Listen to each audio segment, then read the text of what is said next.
An iceberg kicked your ass, so I know I can too.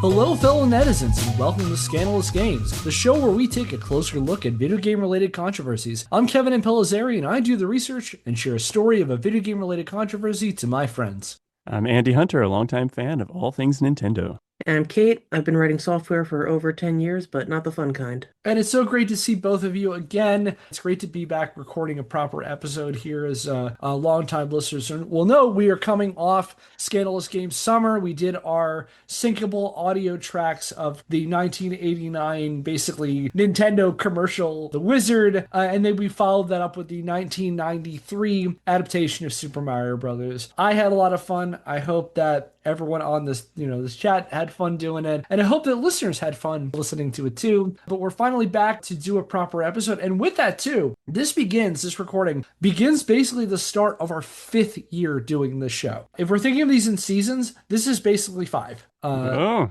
well done. So thank you all for, again, I say this every time, thank you all for indulging me on this journey. The reason this show is as fun as it is because of you all. Well, thank you. Yeah, you do the work. We just provide color commentary. I didn't even watch the movie for this one.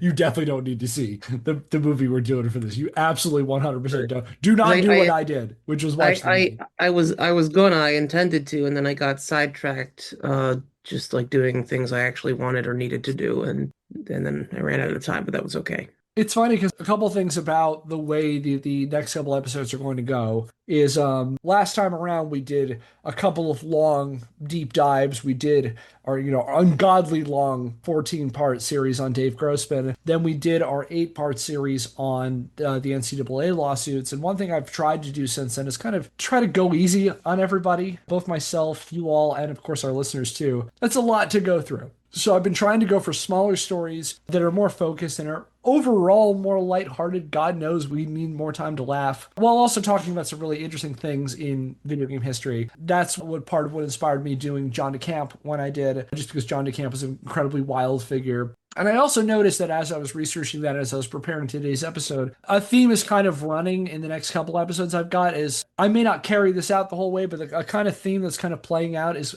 kind of like video games rogues gallery. We of course did, John DeCamp, the very conspiracy-pilled lawyer behind the Columbine lawsuit. And also that's going to continue with today's topic too, because we are going back to one of our earliest episodes, a topic that we covered way, way back when we started the show. We are going back to the well of Dr. Uwe Boll. That thy bowl runneth over, you could say. And I've been sitting on a story for a while. Actually, this is going back to when I wrote the Uwe Boll episode. I've been kind of sitting on an aspect of this story that I thought would be fun going forward. And then eventually, a little while ago, I did a little bit more research and stretched this out into, I think, a very fun episode and found some stuff that I was not expecting I was going to find. So this will probably run for the next 2 months. We are going to do what I'm calling Uwe Boll's Postal 2. Now, we all know Uwe Boll. In 2008, he makes an adaptation of Postal. One thing that's less well known, and of course, it's a very divisive film, not very good film, as someone going off seeing it. But what many people don't know about this is Uwe, for a while, really, really, really wanted to make a sequel. He wanted to make a Postal 2. So was Postal 2 the video game out already by the time he was wanting to make this sequel? Yes. The Postal movie came out in 2008. Postal 2 came out in 2003. Okay. All right. So both games had already been out when he made his first one. Yeah. The initial impetus for his attempt at a Postal movie was there was going to be a tie-in to Postal 3. And Postal 3 obviously got delayed by a long time. But yeah, this was made when we still had 2 Postal games. All right. I think the question all the audience is wondering, I'm just going to ask this right now. You don't have to answer if you've got a good reveal scheduled for later on.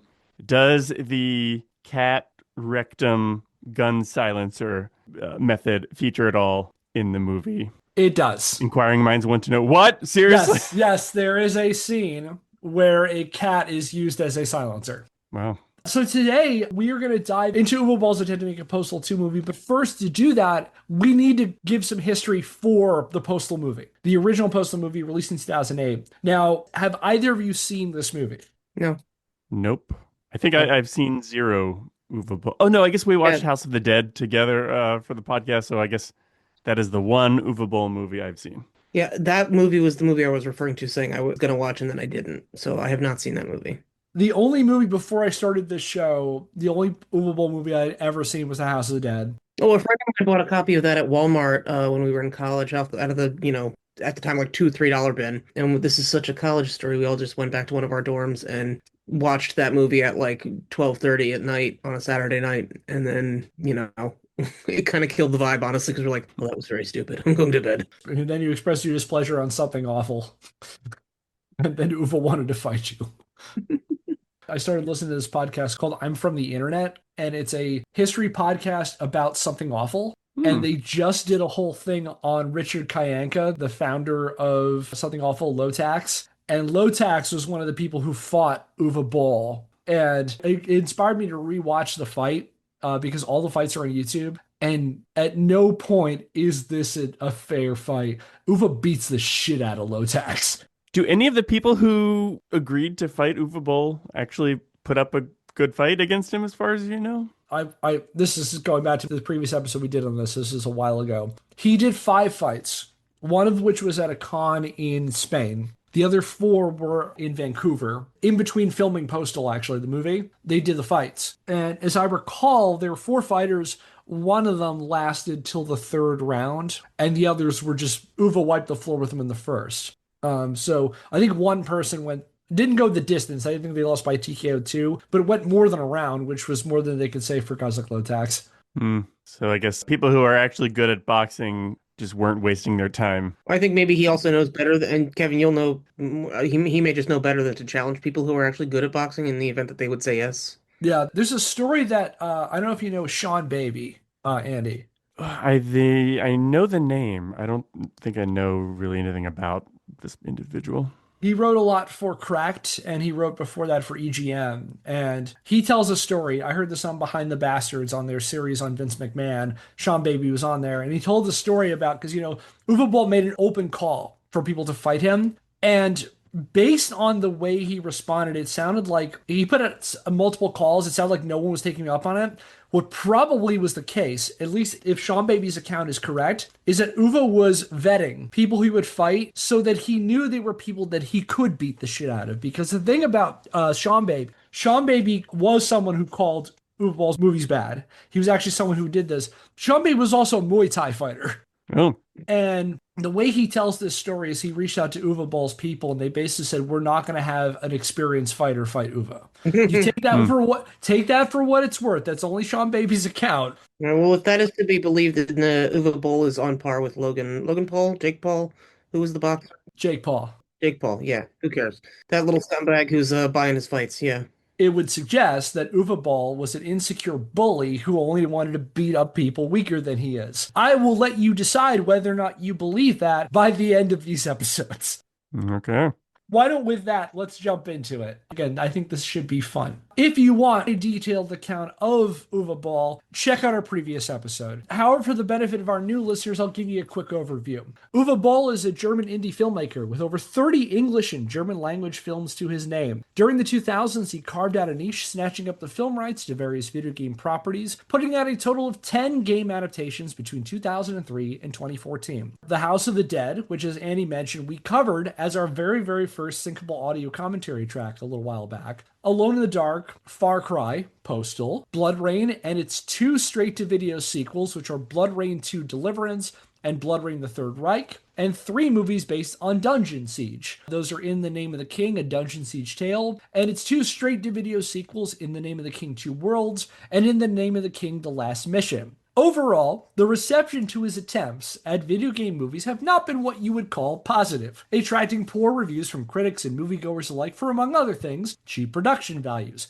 bad writing, poor acting, and incompetent directing. Moreover, his low-quality adaptations of video game properties quickly transformed him into an internet punching bag among the online gamer crowd, inspiring such digital vitriol as hilariously snarky IMDb reviews, websites with names like Uwe Boll is Antichrist.com, and even a petition to raise 1 million signatures to get him to quit making movies that only attracted a mere 347,000 of them.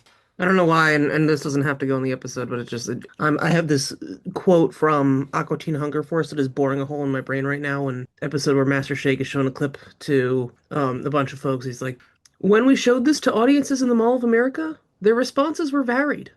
Ludicrous was a word that we heard. Deplorable, that was one. Unwatchable, yeah. But all in all, they were good."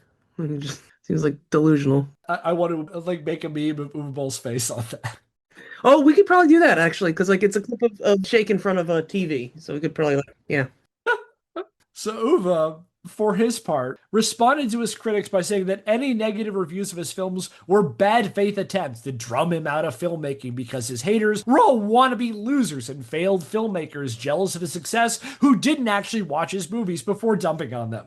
He's a very secure emotionally person, Uwe Boll. His strike against audiences and critics even eventually led to actual blows, which, as we talked about, he hosted a series of boxing matches where he beat the shit out of a lineup of internet critics, online personalities, and one 17-year-old kid. Again, for all that and more, go ahead and check out our previous episode on Dr. Uwe Boll. However, despite the internet backlash to Uwe's filmography, there was one interesting outlier in his video game offerings: his 2007 adaptation of Postal. Now, before we go any further, does anyone here want to share what they remember of Postal the game?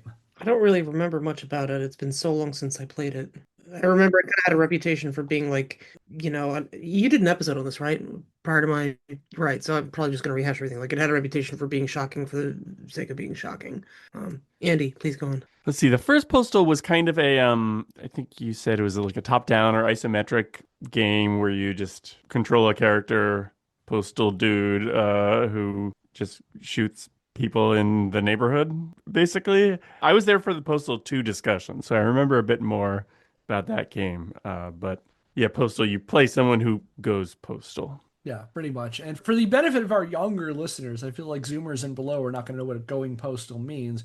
That was a term we had in the 1990s for basically if a person snapped and went on a mass shooting.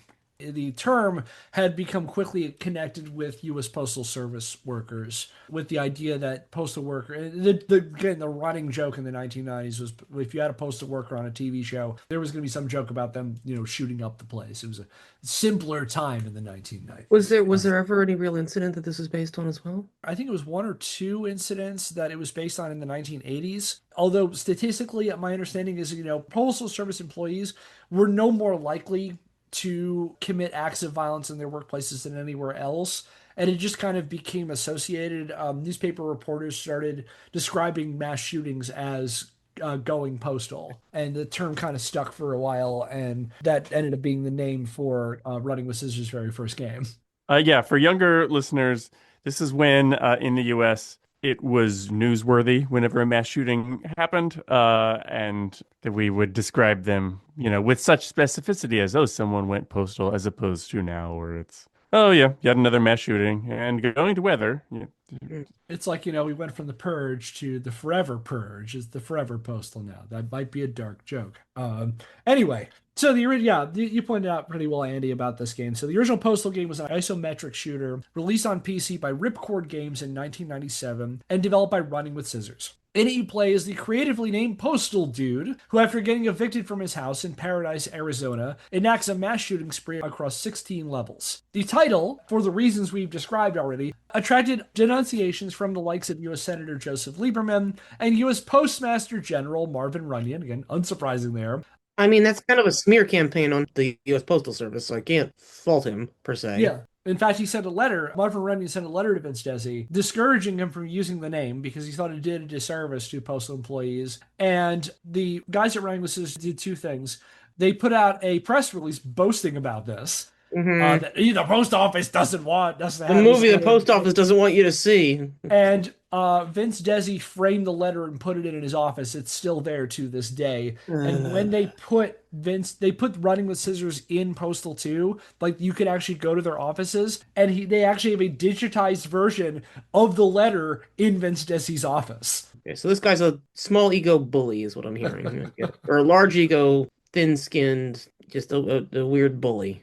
We don't have time to talk about Vince Desi today. I recommend go to our previous episodes for more. He will appear at some point in this story, a couple points in the story actually, but go to those and see what you think What about it. Or episodes? on the Postal or Postal 2 and Oh, I Postal 2 see. episodes, Okay. Yeah, yeah. or just check out his fucking Twitter. Jesus No, Christ. no, I'm not going to Twitter. No. All right. Okay. All that's to say, so it gets to the denunciation from Joe Lieberman and the Postmaster General on its way to middling reviews and modest sales. People thought this game was okay. However, that did not stop Vince Desi from declaring that their self-proclaimed envelope shredding letter bomb of a game, that's their words, sold hundreds of thousands of copies despite being pulled from many retailers. And for more on Postal's colorful history, check out our previous episode. As an aside, I do not think it sold hundreds of thousands of copies, but we don't have time to talk about that today. The Tucson, Arizona-based studio followed up their flagship title in 2003 with Postal 2, which ditched the original game's isometric view for an open-world first-person shooter where the dude wandered around through paradise completing such exciting activities as buying milk, cashing a paycheck, getting people to sign his petition, and escaping a redneck sex dungeon while wearing a gimp suit across 5 levels separated into days. Running with Scissors also offered a moral choice system, where the dude had the exciting choice between engaging in frustrating, mediocre combat or somehow having a worse time trying to play this game peacefully. Postal 2 also went for a more over-the-top comedic approach than its predecessor, chock full of dated humor, lol random moments, and some straight-up racism, sexism, and homophobia for good measure. Like its predecessor, its sales were modest and its critical reception was middling to poor, with Robert Coffey of Computer Gaming World concluding a review of Postal 2 for the July 2003 issue, quote, "Until someone boxes up syphilis and sells it as retail, Postal 2 is the worst product ever foisted upon consumers," unquote. Still one of the greatest review lines I've ever read. Yeah, hats off. Yes. Oh. Running with Scissors representatives, for their part, responded by saying that any negative reviews of Postal 2 were bad faith attempts to deliberately tank their game because the editors at mainstream gaming news sites were all ethically compromised woke liberal snowflakes who didn't actually play their games. I think I'm detecting a running theme in today's episode. Oh, wow. So they were real antecedents of Gamergate, right? Oh, any criticism of us is by some ethically compromised person in games media. And it shouldn't come as a shock to you. These guys hugged the Gamergate crowd. They embraced Gamergate. Yeah, I think the only thing that kind of surprises me is that they regarded this as like bad press. I mean, you would think with trolls like this, like any press is good press. And, a biblically bad review like that with such a catchy line as that, like, I mean, I'm reminded of there's a restaurant in Philly, I'll forget the name right now, but like they have taken some of the lines from the worst Yelp reviews they've had and they put them up on big posters on the walls and hang them on the outside windows so patrons can see them. Like, if they're already trolling, that line about boxing up syphilis should have been, on the cover of the game. It's funny you mentioned that when they did eventually release a bundle of Postal 1 and 2, that did appear on the Oh, box. well, there you go. That being said, though, Vince Desi put out a letter to the Postal mailing list where he basically just like pissed and moaned over it. Did they frame it? Unfortunately, no, that should have been framed too. And I didn't do this because the better angels of our nature prevailed. I remember when Running with Scissors announced when Postal 4 finally came out, I was half tempted to go onto their social media and message them directly, posting Vince Desi's, piss fit that he had over the bad reviews over Postal 2. I didn't do it, and I feel I was a better person for that. So please clap. Yeah. You're a real hero. Yeah. Look, don't argue with don't argue. Yeah, I decided I did not want followers on me or anything. I could see them anyway, but yeah. That is the epitome of borrowing trouble. Yes, yeah, it's asking for trouble, yeah. But if you want to hear about this letter, as well as a whole bunch of other stuff about Postal 2, check out our previous episode, including the remaster ones we did a few months ago. I'm pretty proud Kev, of I'm them. confused. You keep saying check out our previous episode. Is it all just the one episode, or are there multiple episodes? We did we did one episode on Postal, we did one episode on Postal 2, and then when we took a break for the holiday, I remastered the Postal 2 episode because there was a bunch of stuff I left on the cutting room floor. So technically there are 4 episodes on Postal 2. Okay.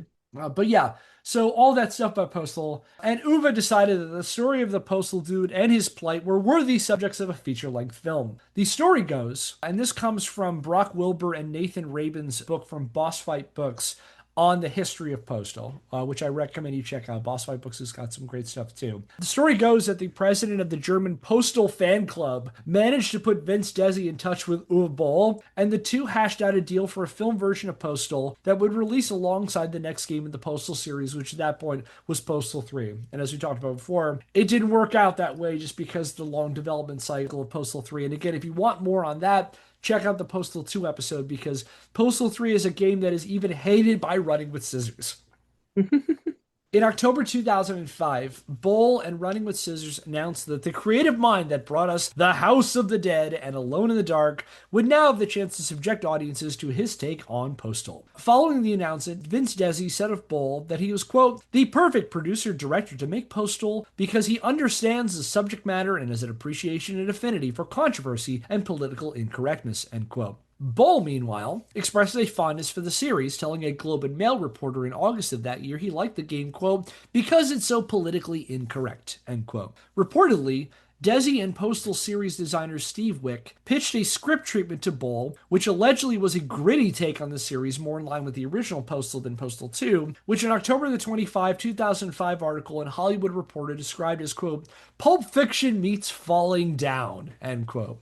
I'm struggling to see what that would look like because, like, what would that mean? Like, Michael Douglas's character is what, like, really cool, and the movie plays out of order? I mean, because, like, in terms of the violence and stuff, I don't know. Just that doesn't make a lot of sense to me. It's like Part of that is because Vince Desi loves Pulp Fiction. He will constantly name drop Pulp Fiction when he talks about Postal. In early press releases, he described it as basically the Pulp Fiction of video games and things like that. So I think it's because he just really likes that movie. And like Falling Down is such a fitting thing for that because, again, it's another aggrieved white dude who basically rampages across a city, airing out all of his problems through violence.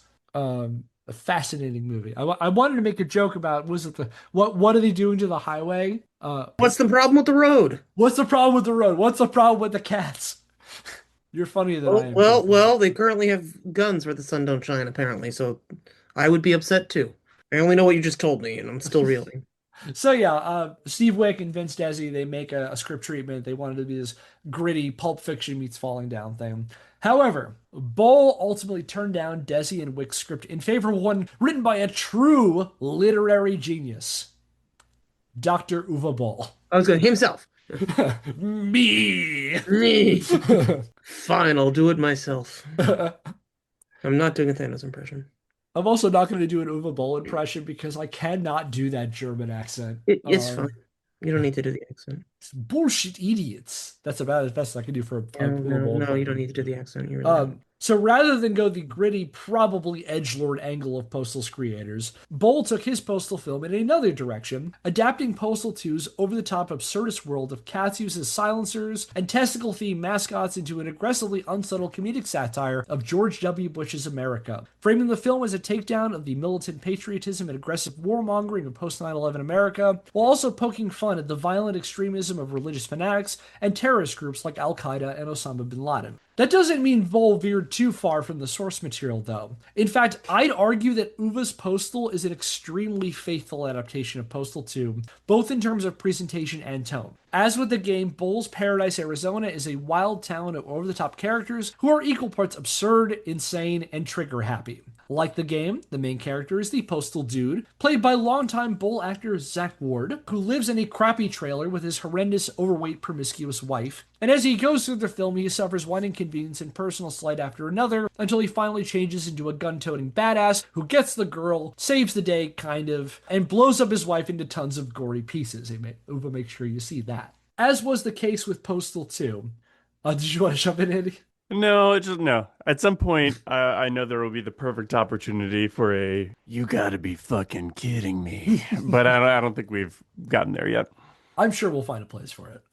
All right. As with the case with Postal 2, the movie is also chock full of crass language and bathroom humor, sprinkled with a heavy dose of early 2000s lull random moments. And here are some of the things you have to look forward to if you choose to devote 100 minutes of your precious time on this earth to this movie. Here's just a rundown of some of the things you'll see in it. And most of these are just taken verbatim from the notes I was taking when I watched this thing. So the movie begins with a pair of 9/11 hijackers negotiating in a plane. They've hijacked the plane, and they're negotiating with Osama bin Laden over the phone over how many virgins they can expect in the afterlife. An Asian person, who is obviously a bad driver because that's what you expect in a Postal adaptation, is blown away with a shotgun by a police officer when she doesn't move on a green light. That same cop shakes down a mentally disabled person for money, and he's also one of several guys fucking the dude's wife. Also, if you ever wanted to see Dave Foley taking a shit while his dick is hanging out, boy, do I have a movie for you.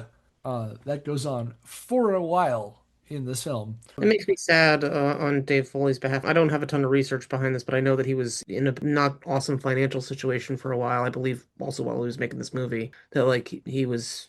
I don't want to air too much of his stuff, but I've heard him talk about it on a podcast that he was going through a bad divorce, and he had to make enough money to make alimony payments in order to be able to continue to see his daughter, and so he was kind of like, he'll be in your movie. That being said, that sounds really what's the word? It really sounds really exploitative and just like a not fun thing to have to do. Mm.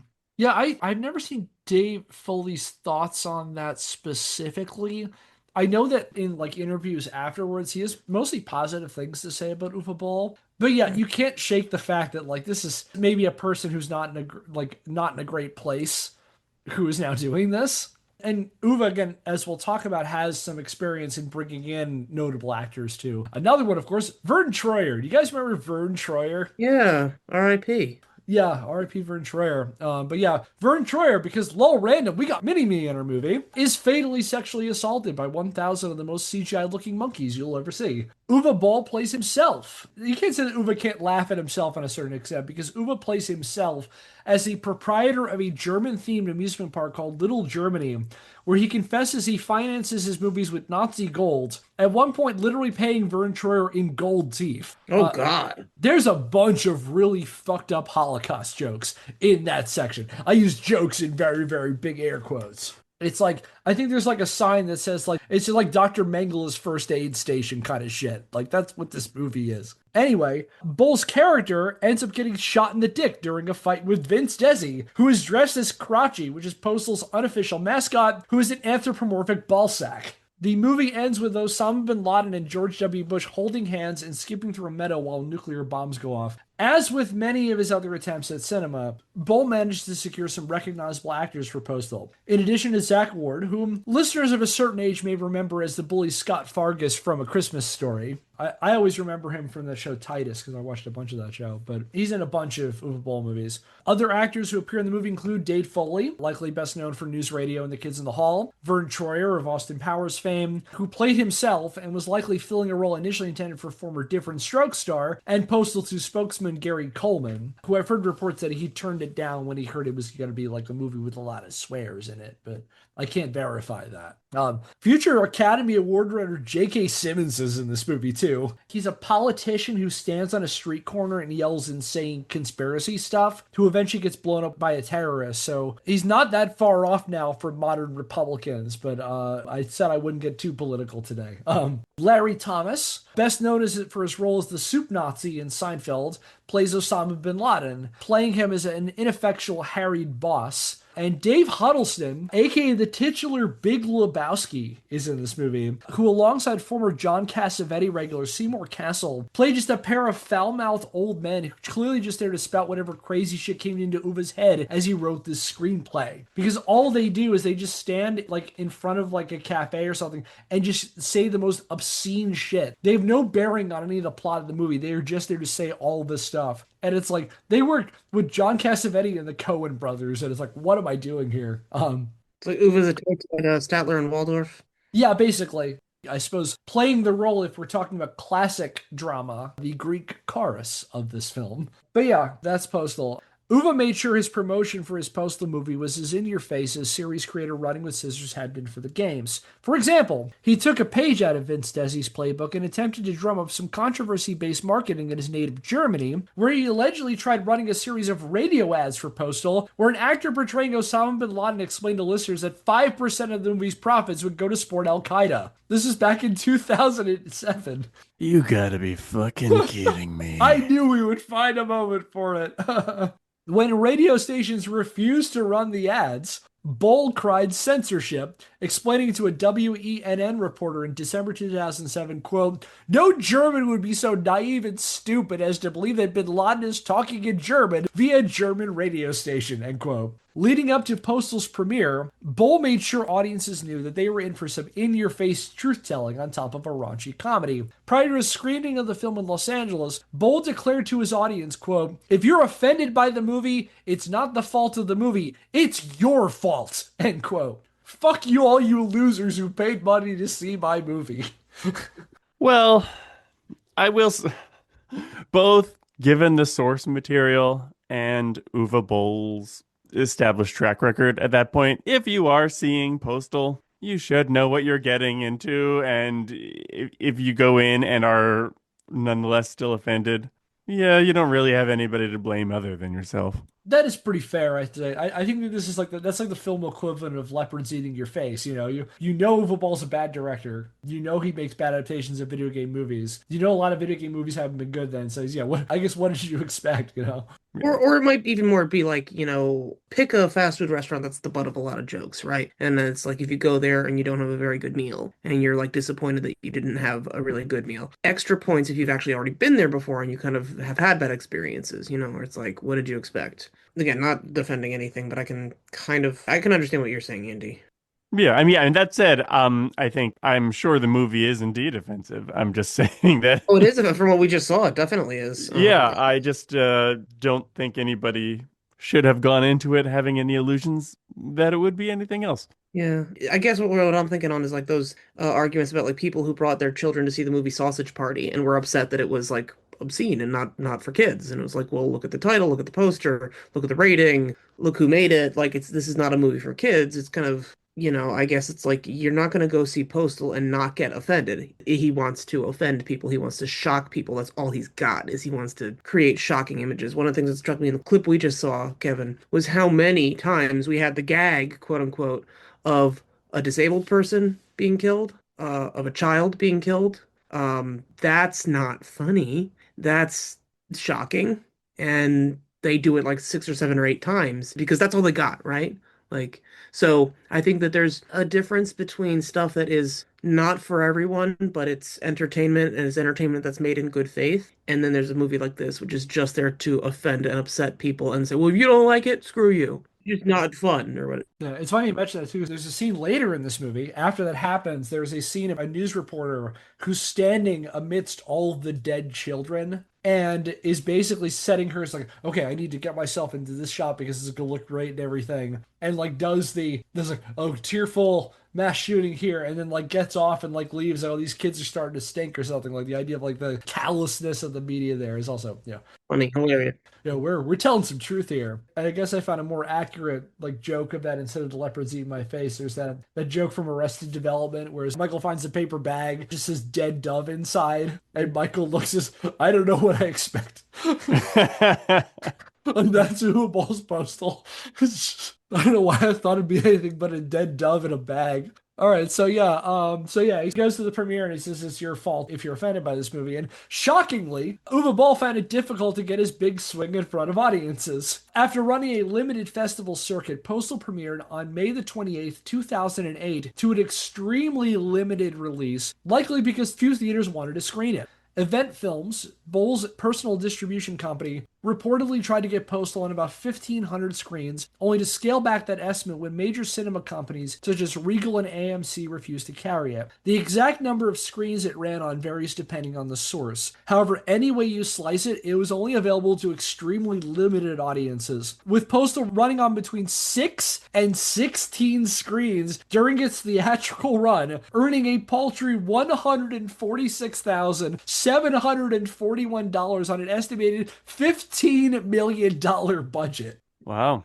Man, yeah, I wasn't expecting it to have done well, but that is surprising indeed. I guess man, I wonder if it would be different now had he made it nowadays with like video on demand being so much more of a thing that, a game like Postal could sell because of direct digital distribution, like even if stores didn't want to carry it. It's like that one, Hatred, right? Like that one.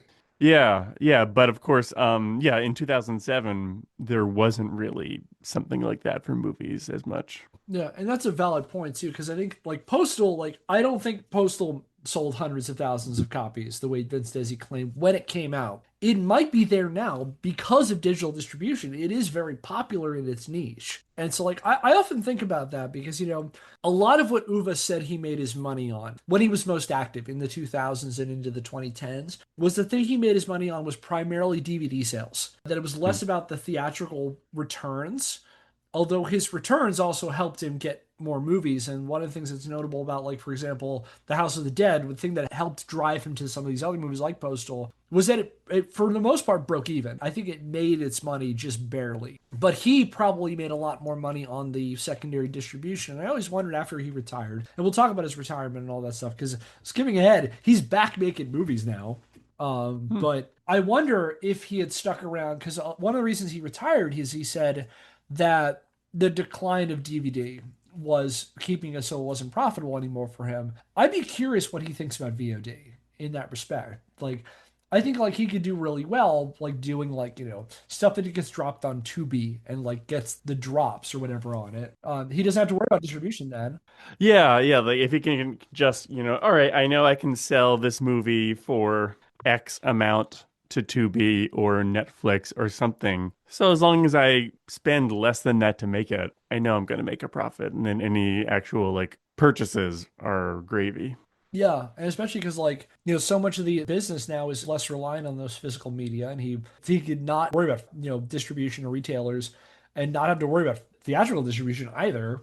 Cut out a lot of overhead. I don't know why I'm giving Uwe Boll financial advice here. Not that I know anything about this, but Yeah, well, I mean, I do feel like he definitely has some degree of financial savvy because regardless of how well these movies have done, he's been able to keep making them. So they're profitable enough, at least to whoever keeps giving him money for them.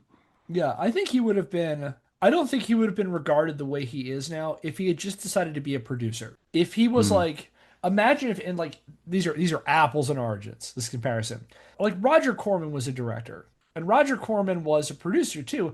And one thing Roger Corman was really good at was identifying like up and coming talent. And Roger Corman put out like 1,000 movies, and many of those movies are not good. Many of them are objectively not good movies, but he was also really good about like I think he knew how to make cheap movies, and he also was really good at finding talent. And I think the big issue that separates a guy like Roger Corman from a guy like Uwe Boll is that Roger Corman was able to identify enough that other people could be talented. I think personally that Uwe Boll only thinks one person can be talented, and that is Uwe Boll. I mean, he definitely sees himself as an auteur and as an artist, and he can't step away from that. He can't do what he's really good at, which is fundraising. He knows how to fundraise, and like his ego won't allow that. He has to be the main character. He has to be the central figure here. And like, there is a reality where Uwe Boll probably could have been a relatively successful producer, I think, rather than a director. And he would probably been a lot more anonymous when it comes to the internet, for one thing. Yeah, yeah, like you could have been a Jason Blum of video game adaptations or something. Yeah, I think it's a great comparison. But again, it needs to be the Uwe Boll show. So yeah, Postal doesn't do great.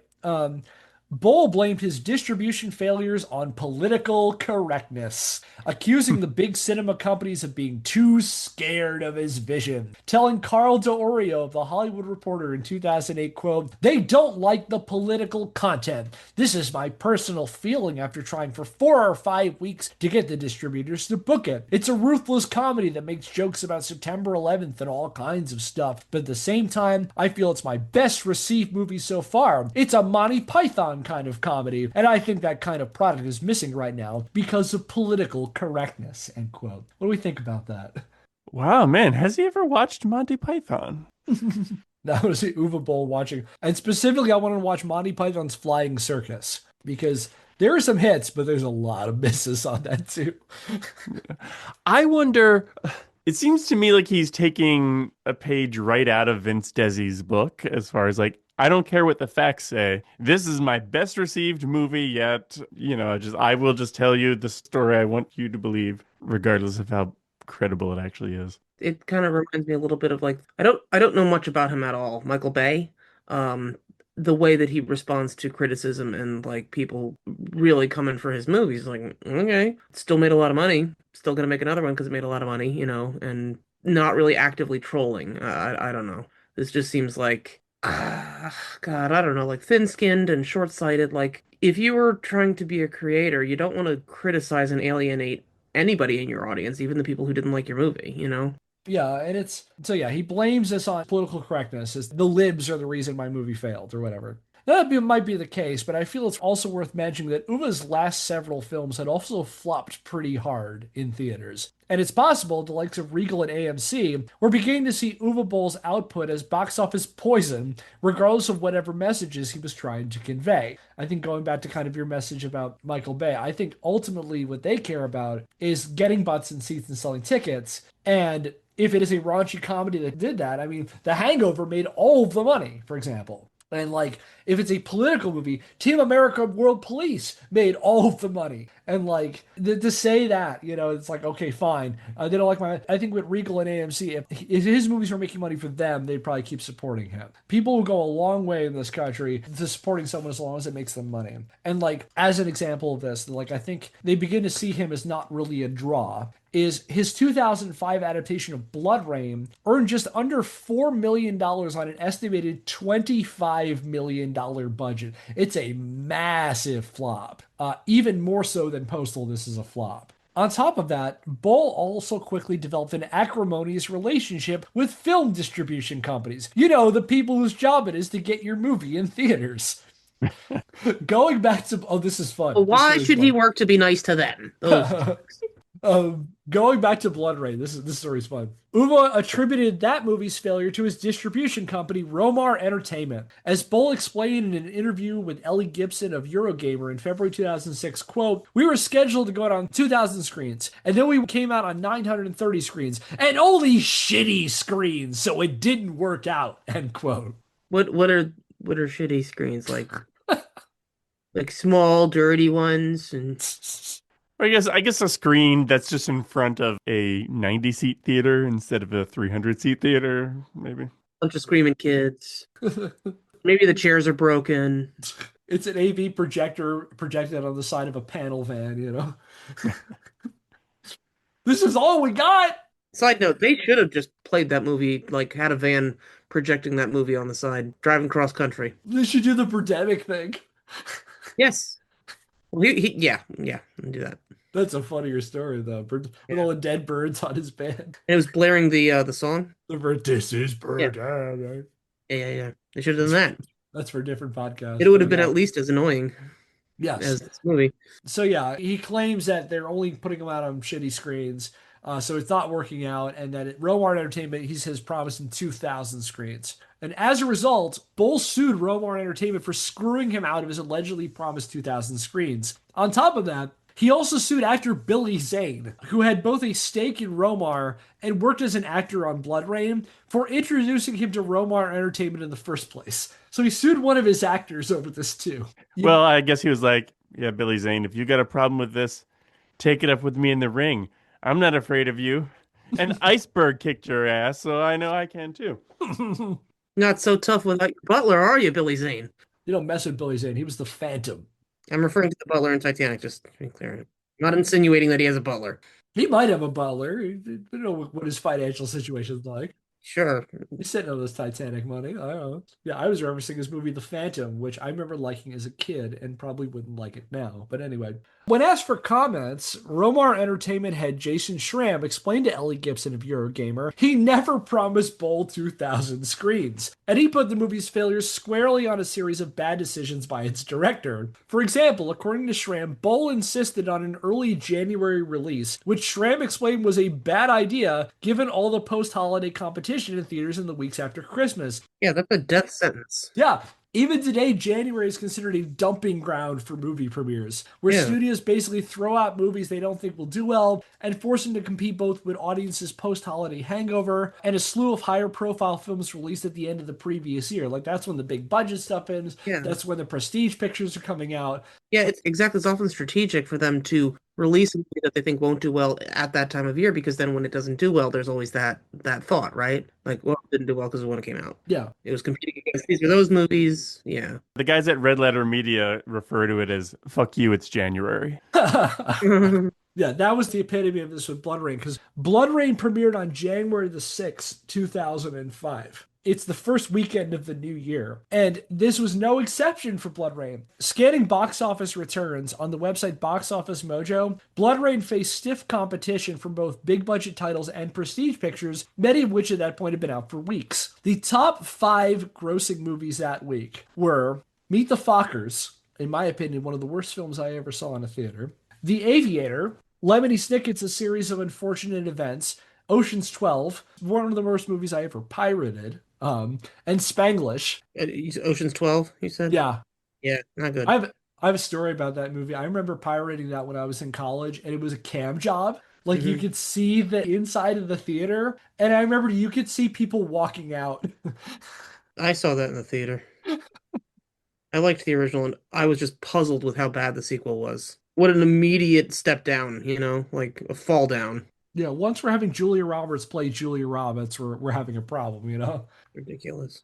But yeah, and other movies that were still in theaters at the time included National Treasure, The Life Aquatic with Steve Zissou, The Polar Express, Sideways, and The Incredibles. So it's a murderous row of movies that Blood Rain is premiering against. And so all of this is to say that releasing a low-budget indie adaptation of what was already a niche video game property into that kind of Shark Tank wasn't exactly setting up Blood Rain for success. Nevertheless, Schramm emphasized to Gibson that this was all Boll's doing, explaining, quote, he was informed months prior to the release that January the 6th was not a good day for him to release a movie, and he will not get 2,000 screens. And he said, I don't care. Get me whatever you can get me, end quote. Schramm also accused Uwe of shutting down pre-release promotional efforts, such as sending cast members on a press tour, and refusing to send review copies to critics. Boll also allegedly cut Romar out of the DVD sales and removed the company from Blood Rain's credits. So yeah, not a great relationship. His feuds with distribution companies also carried over to Postal. On June the 3rd, 2009, Boll was forced to pay Fantastic Film International $2.26 million in damages for both failing to pay FFI commissions for distributing his movies, including Postal, and even attempting to undercut the company on distribution deals by selling the movie through his own production company. Again, not a business expert, that's a bad thing to do. Talking about like litigiousness, I'm pretty sure that that's easily something you can get sued for. And he did. He had to pay $2 million in damages for that. And when he took the producers' names off the movie because he didn't like them, like I feel like that's something that maybe the producers didn't want to fight it. I don't know. It's like you could easily sue somebody over that. I should think. I don't. I'm not an expert either. I didn't put this in the script, but I'm almost positive Romar countersued him. Oh, okay. But was he able to settle those lawsuits in the ring? Maybe. Trial by combat. He's gonna box the judge. He's He's gonna box the judge when the judge doesn't find in his favor. got like the judge is out there with the verdict is like on a piece of paper, and Uwe's lacing up. He's got like his like his fight assistant. I don't know what they're called because I don't know boxing that well. He's like wrapping his hands in tape. He's getting the gloves on, hitting his fists together. Dig, Judge. So yeah, on top of that, having to pay out damages to Fantastic Film International, he also had to pay an additional $200,000 to their CEO Roxanne Barbet for libel after he badmouthed her and her company in emails to a bunch of their clients. All of this is to say that there may have been more to Postal's theatrical failure than cinema's squeamish about subjecting audiences to terrorists, negotiating how many virgins they'll get in heaven, or Vern Troyer getting raped to death by monkeys. But it's the political correctness. In fact, I feel it's worth mentioning here something we covered in our previous episode on Uwe Boll, and this goes to Uwe Boll as a person. He never takes responsibility when his movies fail. It's never Uwe's fault. It's not that he struggles to frame scenes or create good pacing or deliver a comprehensible plot or finish scripts. He often makes his movies with no scripts, where his actors just make up the lines as they go. It's not that he can't get good performances out of his actors, whom he has admitted to reporters he only reaches out to on the promise of a quick and easy paycheck. It's not that he clashes with his distributors. It's always something else. If the plots are bad, it's because the video games he adapts have bad plots, and the game's rights holders either give him no direction or are too restrictive. If they fail financially, it's that Hollywood's more interested in Marvel and Star Wars type popcorn movies with huge budgets and no stakes, and won't give true visionaries like him the time of day, or it's political correctness because apparently you can't make 9/11 jokes, or play around with racist stereotypes. If audiences don't like it, it's the gamer nerd crowds won't give him a fair shake, or it's mean people online who don't watch his movies deliberately tanking their review scores to force him out of the business. It's never what he is doing, it's what everyone else is doing to him. In short, no director in the history of cinema has suffered more than Uwe Boll has. It's just a persistent victimhood mentality. Yeah, which seem also very much of a piece with with the Gamergate kind of mentality. Everybody else is wrong but me, and it's like nobody has suffered as I have suffered at the hands of this industry. Yeah, he's always the victim. And on that note, we're going to wrap things up today. And then next time, we're going to pivot into seeing how other audiences, namely critics and moviegoers, thought of Uwe Boll's big anti-politically correct swing. So I hope you'll stick around for that next time. And that will do it for today's episode of Scandalous Games. If you like what we're doing and want to help the show, subscribe or follow us wherever you get your podcasts and leave us a rating. If you want to learn more, check out our website, scandalousgamespodcast.wordpress.com, where I publish the show notes and the sources for every episode. Our theme music is Occam Secretly by Seek Knowledge via the Free Music Archive. Use vendor is CCBYNCSA 3.0 US license. If you have a question, comment, or idea for a topic for a future episode, email us at scandalousgamespodcast@gmail.com. And until next time, I'm Kevin Impellizeri. I'm Andy Hunter. I'm Kate, and if you didn't like this episode, you can email scandalousgames@gmail.com, right? And threaten to box Kevin. Or offer. I'm sorry. Kevin will box you. It's got a very fragile ego. And subscribe to Fat Roll Gaming on YouTube and listen to So We Were Talking About Beast Wars or every your podcast. Bye.